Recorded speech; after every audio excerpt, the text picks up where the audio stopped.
Embaixador Brasília Timor-Leste no Primeiro-Ministro discute cooperação serviço entre nação e rua no almoço integração Timor-Leste ASEAN.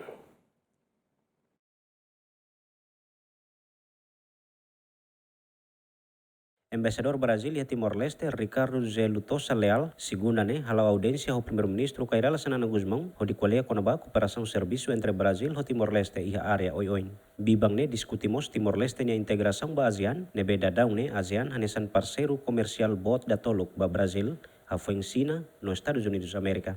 Olha, referimos a próxima entrada de Timor-Leste na ASEAN, as demandas de,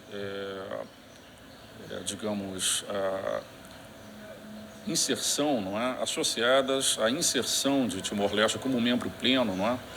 Na ASEAN, que é um agrupamento regional ao qual o Brasil atribui grande valor. A ASEAN é hoje o terceiro parceiro comercial do Brasil, após China e Estados Unidos. E referimos amplamente outras questões bilaterais e também multilaterais. O Brasil está sempre disposto a colaborar dentro dos nossos meios disponíveis, né? E quando há, digamos, reconfigurações como essa, que agora está em curso, a gente que já vem colaborando com Timor-Leste em capacitação, em uma série de iniciativas, a gente repensa o modo de colaboração em função daquilo que se reconfigura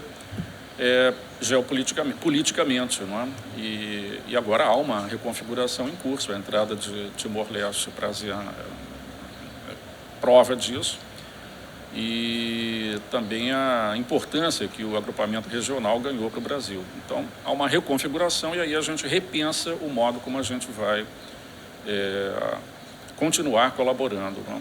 Além de, durante o encontro, o diplomata Brasil, o chefe de governo, colhemos com a conferência COP30, nebe se participa o líder sira o nação Oioin, inclui Timor-Leste, nebe se realiza e a Belém, Brasil, e a Fula Novembro, tinang Brasil no Timor-Leste durante a cooperação e a área Oioin, no dadang continua a cooperação serviço e a área educação. Adairto Ximenes, bem-vinda Ximenes, GMN.